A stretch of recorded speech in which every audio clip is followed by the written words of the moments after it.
E qual foi sua primeira experiência num trabalho profissional, assim, de teatro e tal? Ou enfim, você fez... Depois você fez várias coisas, mas eu queria que você falasse um pouco dessa parte agora.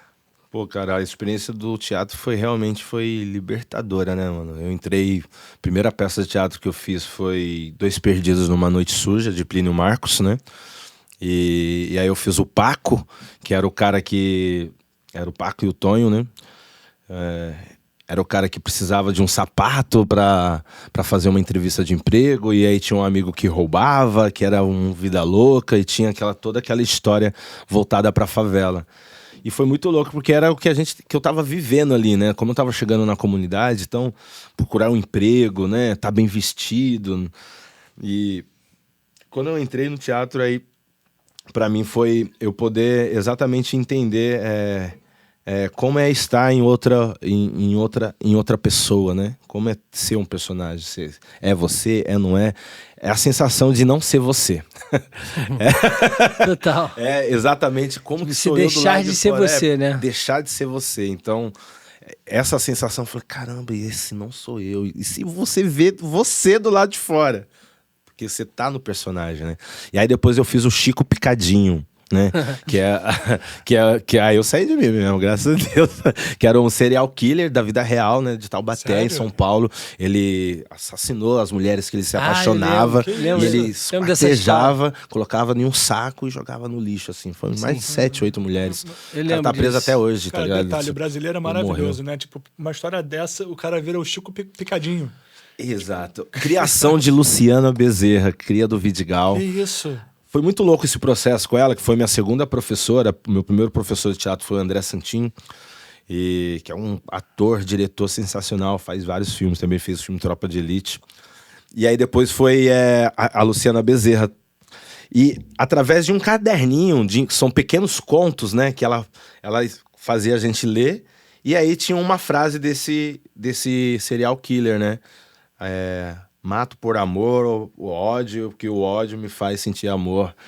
Aí tava Chico Picadinho, assim, Chico, né, que era o nome dele, né? Picadinho a gente que acrescentou. E daí ela puxou a história do cara.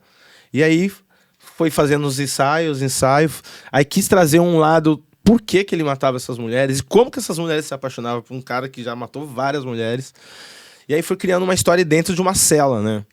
E aí dentro dessa cela ele falava com a psiquiatra, e aí que a psiquiatra, ele se apaixonou, e ela se apaixonou por ele, começou a ter um caso, aí de vez no final, de vez ele matar ela, ele mata a mulher que entrega a alimentação pra ele, porque ele tem um vício de matar, mas aí ele não mata a psiquiatra, né? Ele tenta não matar as mulheres que ele se apaixona. Aí ele gosta de Roberto Carlos. Porra, é uma viagem que a gente tenta mostrar aí dentro daquilo onde tem o amor ali, né? Porque a partir do momento que a gente tá falando de serial killer, é uma sessão de ódio, né, mano? Sim. Mas como a gente fazer o inverso daquilo, né? Numa história real, e depois você passar pra saber o que é história real mesmo. Foi muito louco, mano. Ela contou uma história em base de uma história real, né? Sim. Pô, que irado. E aí foi vindo diversas, aí eu fiz A Tempestade com Cico Caseira, Dostoiévski, Dois Perdidos na Noite foi a primeira, A Menina e o Vento com Luciano Vidigal. Foi vivendo realmente ali vários processos dentro do Nós do Morro. Tive até uma aula com a Cicely Berry, né, mano, da companhia de Shakespeare. Foda. E fui vivendo aquelas experiências, eu falei, meu Deus, mano. Tudo isso nós no morro. Tudo isso Nós do Morro. Pô, genial, cara. Foda Que pra isso. caramba. Tudo isso no quintal de casa, tudo isso na comunidade. Não, pra tu ver como um movimento que nem esse não só muda a vida das pessoas, mas muda a vida também da comunidade em si, né? Você tá falando desde o começo como é alegre, como as pessoas ali são felizes, a energia é positiva. E a cultura também, né? É cultural. Tipo assim, foi o que você falou que eu gostei, não só... Porque a minha visão do Nós do Morro tinha lance da música, mas tinha lance do teatro, que é quase a vitrine para o mundo, né? Mas você falar da capoeira, eu não sabia que tinha essas outras vertentes também, dança. Então, tipo assim, caramba, é realmente um polo de arte, né? Exatamente. Lá eu aprendi a criação de palco, montar palco, Foda figurino, demais isso. né? Direção, roteiro. Então a galera que realmente vai pro grupo Nós do Morro fazer teatro, ele não vai só fazer a peça de teatro, agora igual hoje, É né? uma faculdade Hoje a gente tem exemplo de arte, do né?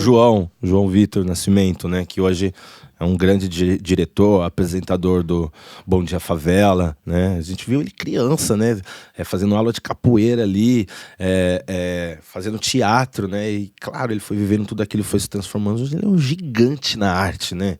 Ou seja, olha o que ele aprendeu. Ele não aprendeu só a fazer teatro, ele aprendeu direção, aprendeu palco, aprendeu exercício, aprendeu jongo, aprendeu capoeira. Então, te prepara se você realmente quer mergulhar ali. Existia a aula que a gente ficava lá do meio-dia à meia-noite lá. Que isso? Porque gostava de estar lá. Então, vamos ficar aqui no teatro, fazer aula hoje de capoeira. Hoje eu vou fazer cinema, hoje eu vou fazer palco, hoje eu vou fazer figurino. Pô, que incrível, Incrível, cara. mano. É um polo transformador lá. Eu sempre admirei muito esse Nós do Morro, mas eu não tinha ideia disso também.